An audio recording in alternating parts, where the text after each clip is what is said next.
What's going on, guys? Welcome to the David F. Haas podcast. I'm your host, David F. Haas. I can probably stop saying that on this podcast. Obviously, everyone knows it's me. Today's podcast, you're going to die. I'm going to start off by reading a quote by Steve Jobs. Remembering you're going to die is the best way I know to avoid the trap of thinking you have something to lose. You are already naked. There is no reason not to follow your heart. Steve Jobs. So I read Steve Jobs' biography, and the one takeaway that I had from, well, there's a lot of takeaways, but two major takeaways from reading that book was, one is the power that one person has to create change. Steve Jobs essentially revolutionized the world with the iPhone, with the, what do you call that thing?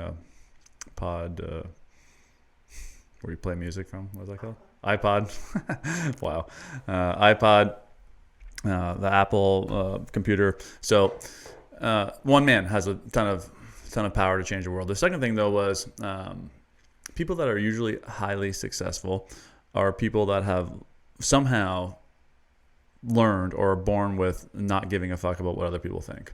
And this is what Steve Jobs is saying in this quote, is like, when we come to this awareness that we are born, we have a time in between the time that we were born and the time that we die. And that is our life. And we get to choose. This is the crazy part about this, is we get to choose how we want to live our life. But most of us are allowing the opinions of other people, the pressures of society, the belief systems, the programs that we bought into to control what it is we do, to dictate our own happiness. And the sooner that we realize that at the end, we're all in the same place, which is death. And, obviously we can get deeper into talking about death and, that death isn't final and all these great things. And yeah, those are all great things to think about. But ultimately, we have a short time to experience this, physical world, and you get to choose whether you want to live it to your fullest potential, whether you want to stay happy, whether you want to be angry your entire life, whether you want to be in the victim mindset. But you get to choose, and we get so wrapped up in worrying about what other people think. And I think we talked about this a little bit on the last podcast, is that people are so consumed by the thoughts of other people, but there's no reason to do that because everyone else is doing the exact same thing. So everyone else in the world is just consumed about what other people are thinking about them. And so it's always egocentric. It's always focused on self. And when you realize that, you can start going, no one really gives a fuck about what it is that I'm doing. And if you really truly believe that, then you can start being more like Steve Jobs and just doing what it is that brings you the most amount of joy and happiness into your life. And then you're going to say, well, I got obligations and I got to make money. And again, these are all programs that you've bought into. It's like, do you really need to make $100,000 a year? Or could you be happy? Like I think about it, like for me, like, one thing I love doing is sailing. It's like, I could probably be just as happy as I am now making $20,000 a year and sailing around the world, right? So it's like, do you need to make money? Do you need to live in a nice house, drive a nice car? It's like, these are all programs that you've bought into. Ultimately, connecting to what it is that you truly want to do with your 100 years that you have on this earth is the question that you want to answer, and then learning to do it unapologetically. I loved this one time Conor McGregor, after a fight, he won the fight, and he was like, I'd like to take this opportunity to apologize to absolutely nobody, right? And I just love that. And it's like, there's Conor McGregor's another guy that's kind of like speaks his mind. And these are the people that we find ourselves envious of. And why are we envious of people like Conor McGregor or guys like Gary Vaynerchuk or Steve Jobs? I always use the example of Tony Stark, even though he's a fictional character. But why are we envious of who they are? It's because they speak their mind. They speak their truth. They don't allow the influence of anybody else to alter who they are as a person. Now, what I've been tuning into lately is like, even if you're speaking your truth, even if it's not aligned with what's in the highest good, at least you're still speaking your truth. So someone might be aligned with, the level of consciousness of desire, and they speak their truth from that level of consciousness. And it may not be what is in the highest good, but at least they are not lying to themselves and they're speaking their truth. So I've now been connecting to speaking my truth no matter what. Whether I think it's in the greatest good or not, I'm still going to speak my truth, and I'm not going to lie to myself. So when we start to lean into this idea that we just want to live our life to the fullest, then we can start recognizing where we are not living our life to the fullest out of the fear of judgment, the fear of disappointing somebody, the fear of hurting somebody's feelings, comparison, how it's stealing the joy from us, these types of things. The second thing that I think is important to realize, after you realize that you're going to die, is that money is just energy. Money is just a game. And, I was watching this video last night that actually started like really making me think. It's like our money actually has no value. Okay, so our money used to be connected to the gold standard. So basically, whatever amount of gold we had in our reserves, they issued that amount of money towards, to the public. Therefore, we were free from things like inflation. Inflation is a government concept because we got onto fiat money, which is basically money that is not backed by anything. And so, when the government says there's going to be a government bailout, basically what they say is that we're going to print more money. And it's all towards this belief system that we need to buy more things. And when you are working, you're working for money, but really what you're doing is you're giving away your time so you can buy more things, right? And we have been programmed to believe that these things are going to buy us happiness. And when we get the big house and we drive the nice car or we have the boat, this is where I was trapped for the better part of my life, it is going to bring us some level of happiness. But the truth is, and the truth that whatever this big machine of consumerism doesn't want you to understand, is that happiness comes from within. Happiness does not exist out there. Happiness does not exist from getting a car, getting a bunch of money in the bank. And you can literally ask anyone that's got to that level of success. They always say, yeah, money makes things easier. But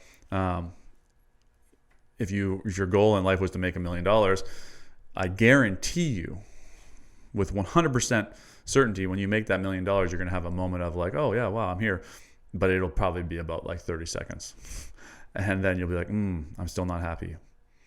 Right? So when we recognize that money is just a program that we bought into, and we start viewing money more as like a game as opposed to something that we need to do in order to fit these confines of society, then we can just start actually having fun with it, So I'm opening up this big park, Lungo Vita, and like this was a gigantic project. We had to come up with a bunch of money, and even now, like as we're getting into the winter season, our season got cut short, and money's getting low, and I'm like, this is interesting. Let's see how this plays out, right? So when you get rid of all of this fear that, oh my God, I'm gonna be in the poorhouse, then money just becomes just a game, and you recognize that you're going to be okay no matter what. Now, this doesn't mean you sit back and do nothing. Like if you're running out of money, you got to find ways to get more, of course. But if you just look at it like a game and like it's fun, there is no pressure, there is no stress, and you just kind of move forward. You can still do things you want, and you can still create amazing things. But we have put so much worth and value on how much money we have. Like, isn't it funny that like when you meet somebody that's like really successful, all of a sudden you think that they're superior to you, like they know more than you about every single thing on the planet? And it's like, well, no, they know more about desire, right? They understand how to take their desires and turn them into real life. So it's like, just because someone makes money doesn't mean that they're potentially happy, right?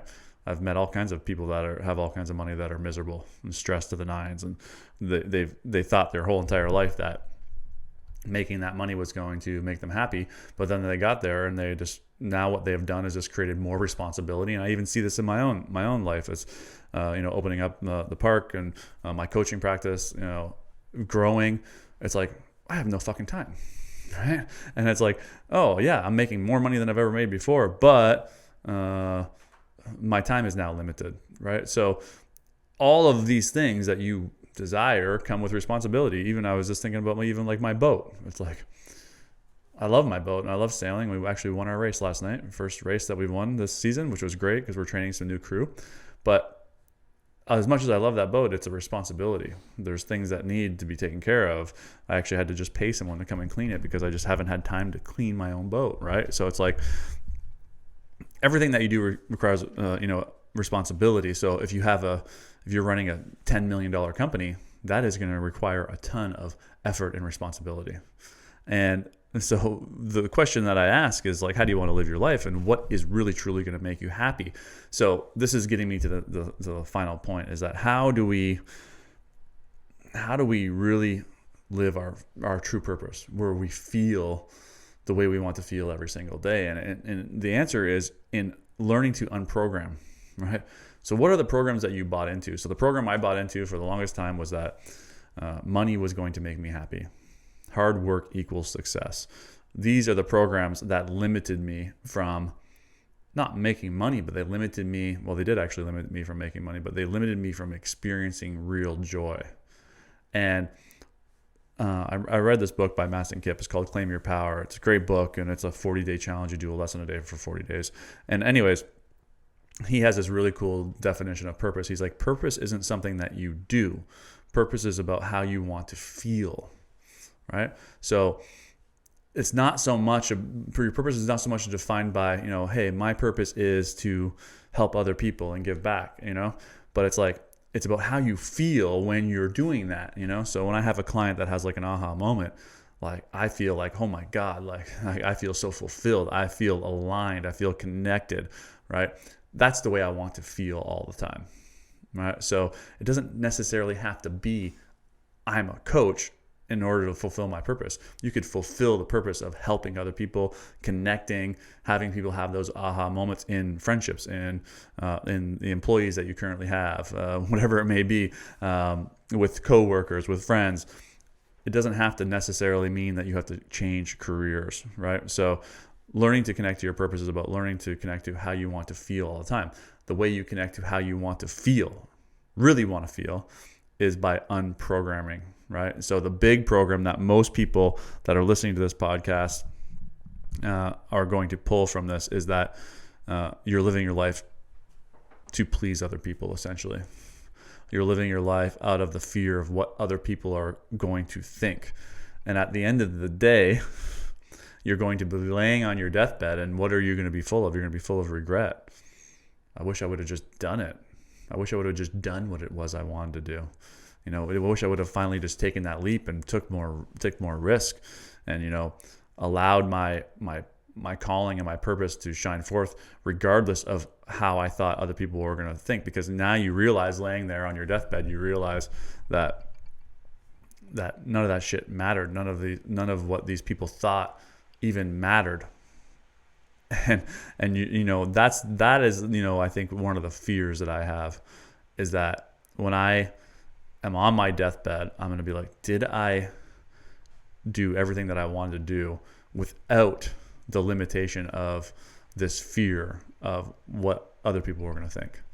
And if I can say, yes, fully, I lived my life to the fullest and there was no hesitation, then I think I'm going to be okay. And I'm getting there more and more all of the time. But, for me, that people-pleasing element is still there.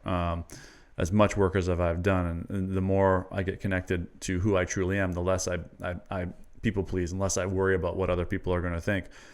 But I've been able to observe throughout my entire life how I've lived my life based on what other people wanted me to do, or what society has told me, or based on the programs that have dictated my life, like the program of money equals happiness, right? So as I learned to let go of these programs and learn to move up the scale of consciousness, then I started getting more aligned with what it is I'm really meant to do on this earth and how I want to feel every single day. So that's really the takeaway from this podcast for you. It's like, when you die, you can't take your money with you, right?